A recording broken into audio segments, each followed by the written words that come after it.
Hello guys, welcome to Behind the Scenes for Clones of the Dead. I am your host Ray, aka Believe in Fate. You already know me if you're already here. But anyways, I'm glad that you guys stopped by to see, what went on behind the scenes. Some of the things you might see in here is technically vlog stuff, but since it was done during the week that we were shooting this, I figured it'd be better to go here than in the vlog, which is why there was nothing in the vlog, so sorry about that. If you don't know what I'm talking about, I mean my main channel where I do my vlogs, link will be down there in the description, not in my pants. Okay, moving on. To start off, I want to say a huge and sincere thank you to everybody that enjoyed Clones of the Dead. It was kind of a 10% stressful, 90% fun sort of ordeal, especially with the outside shooting parts. If you heard the commentary already, that link will also be in the description for that video. We only had 2.5 hours at the most to get all the makeup, make all the fake blood, and go outside and shoot all this stuff with Johnny Mac, J-Dog, and Cuz. So it was really a tough window to shoot all of that, which is why there was a lot of inconsistencies. There was a lot of things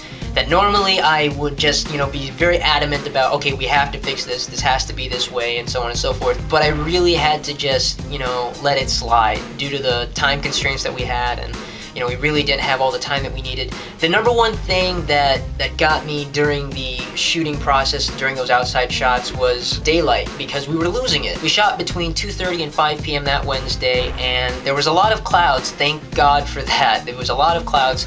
The weather worked out perfectly, but it was hard because there were some times when the clouds would, just go away for a little bit, and the sunshine would come through, and everything would just flare up on camera, so we'd have to wait, shoot again, and then when it got later on in the day, I ended up having to fix a lot of that in post-production because I couldn't wait anymore. I couldn't be like, okay, we gotta wait for the sun. It's just like, okay, we only got 30 minutes, just shoot, So it was still fun despite the fact that we were very pressured on time, and I think for what it was worth, the shots that we got were really, really, really good shots. So I think I'm gonna show you guys some of the production shots while we were shooting. Like, these are things that happened before and after takes, like when I'm talking about how we're setting up and stuff, and I'll even show you some deleted shots and explain why they got deleted and so on and so forth. So let's check it out. Okay. And you ready? Keep it like this. Keep it tight. Got it? Hang on. Stay right there. I'm gonna do this number, okay? And action. Oh no. Yeah, go get the green gas. Cut it. I told you it was weak. Damn. Action.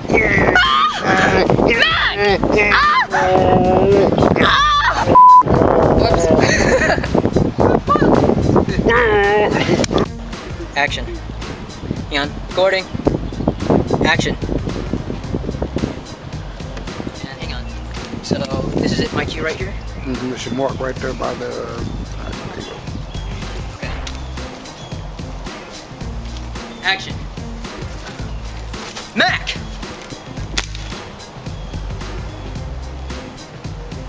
Cut. How'd that look? And go, spit.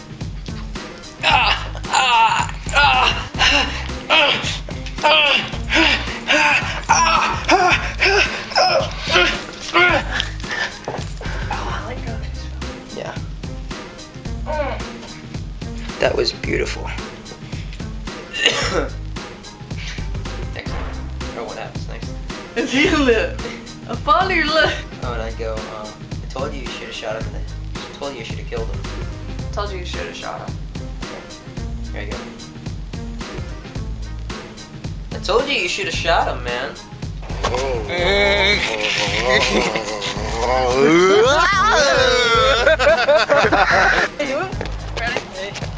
Ready? Go. 1, 2.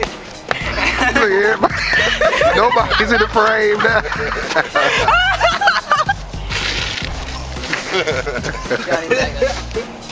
Look at that.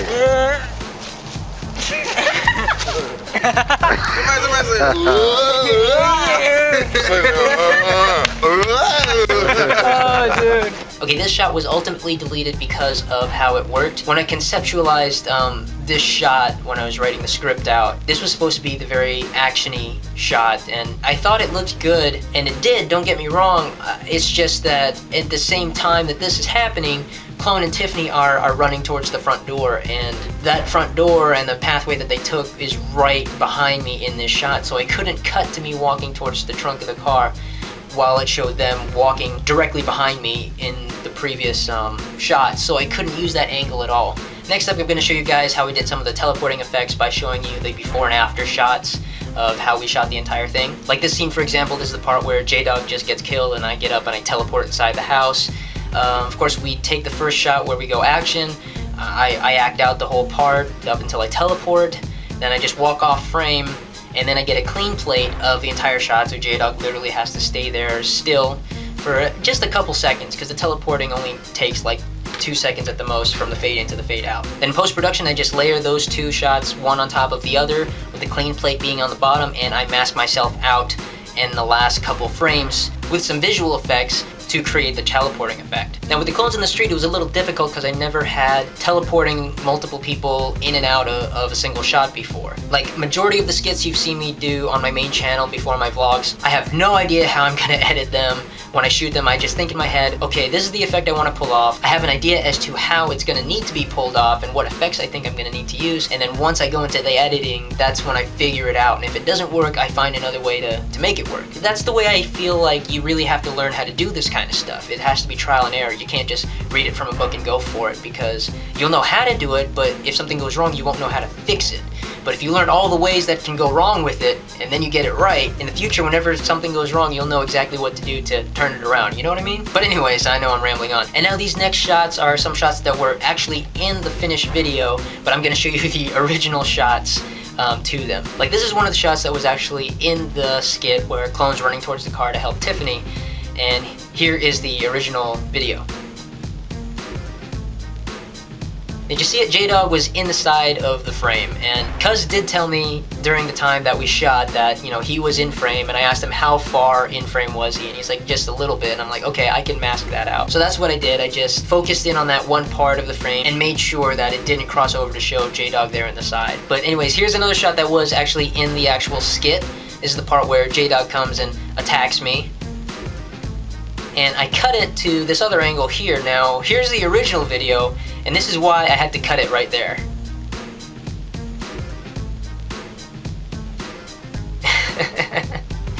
Yep, Tiffanie just had to stand up right there. Oh, and another thing you'll notice in this shot, aside from Tiffanie standing up, one other thing that I noticed, but I couldn't really do anything about, was the car was not touching the tree.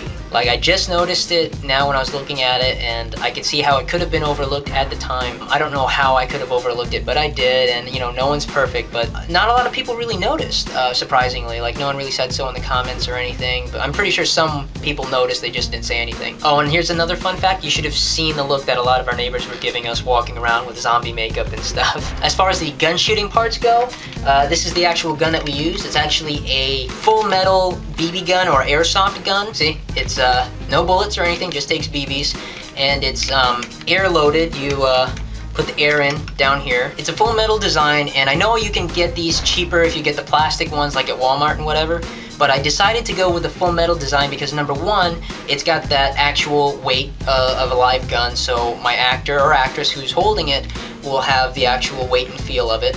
Not to mention the gas blowback that pushes the slide back feels a little bit more real.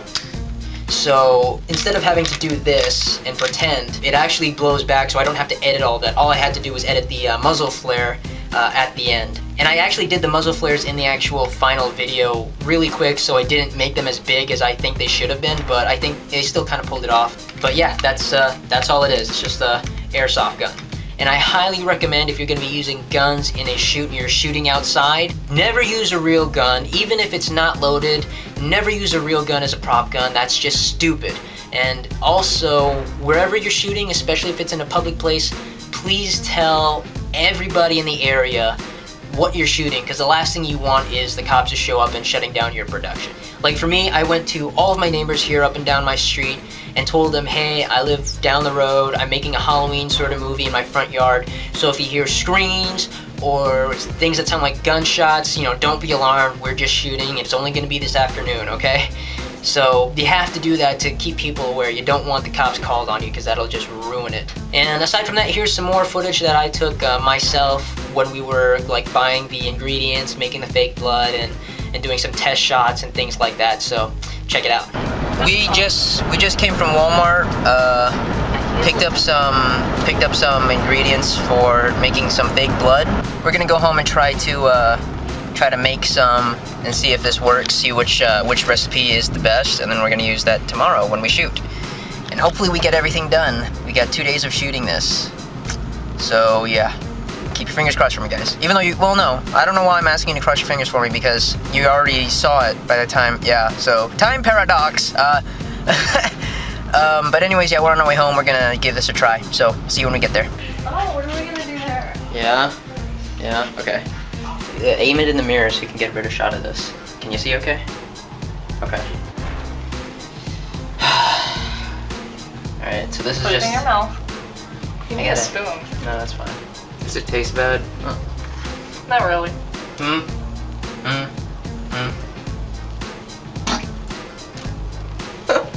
You put too much in your mouth.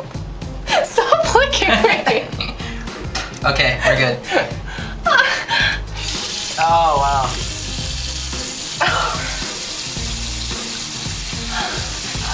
Wash it off. It doesn't taste bad. No, it doesn't. You want to taste? Kind of tastes a little bit like peppermint. Okay, so that, I'm gonna look at this and see how that looked. But yeah. We just finished shooting the big zombie part. The rest is really dialogue and stuff. So yeah. It's not done. We still got a couple more things to shoot, mainly between me and Tiffanie and the other clone. So I think we're done for today. Hope you guys like it. I hope it turns out well. If it doesn't, I got messy for you. So later. Out. All right, guys. We just finished shooting Tiffanie attacking me, and I'm still. Look at that. I'm still bloody, but that looks so good. I love it. I love it. That looks so good. Let's see your neck. Aw, yeah. I got him good. Why so serious? Why so serious? I just need like the red all Yeah. around my mouth. I love your. Let me see that. That's still bleeding too. Yeah. That looks so good. Ready? Yeah. Peel it back. Peel it back. Show them. Oh, that's so disgusting. Oh, it's infected and everything. Take it off. It's getting nasty, actually. That actually works wonderfully. Ta-da! Oh, look at that bite. Oh. Ta-da! That looks so good. It does. Real quick, though. This is homemade. We didn't buy no stage blood. We made it ourselves, and it came out perfect. Fake blood tip. What was it? Corn syrup, water, cornstarch, red food coloring, green food coloring. That's it. Peppermint extract. And peppermint extract if you want to have flavor, because if you just put it in your mouth, it's got that powdery taste. But with peppermint extract, it tastes like toothpaste almost. Yeah. Like when you're brushing your teeth. So it's not as bad. The cornstarch is for thickness. If you want it to be thicker, if you want it to be a little more runnier, add more water or corn syrup. But when you mix the corn syrup, make sure it's 3 parts corn syrup to your 1 part water. And some of you guys actually asked where I got the blood packs from in the Never Clone a Clone skit. The props I used are actually these: Blood Energy Potion and Zombie Blood Energy Potion. I don't know if you guys have seen this kind of stuff before. I saw these at Hot Topic actually, and I thought they looked like the perfect kind of props. The only thing is it says Energy Potion there. I did what I could to really cover those up, but you know, from a distance and maybe even from the back, you can tell it's a blood pack. And this is the green blood pack that clone number 5 was drinking out of. It's candy flavored. I don't really like the red one because it's fruit punch. I'm not a big fan of fruit punch. The green one, as you can probably tell, is a lime flavor. It's really, really not bad. Here, I'll show you guys. Zombie blood. If you guys have any specific questions about what we did or how I did something on the show, go ahead and leave it in the comments below. I will be more than happy to answer them. So I hope you guys enjoyed it, and if you haven't seen the commentary yet, the link will be at the end of this video, along with the links to the actual Clones of the Dead, Never Clone a Clone, and a link to my main channel, and I'll leave you with that. So you guys keep on doing what you do. Thank you again for all your support, and as always, keep on vlogging.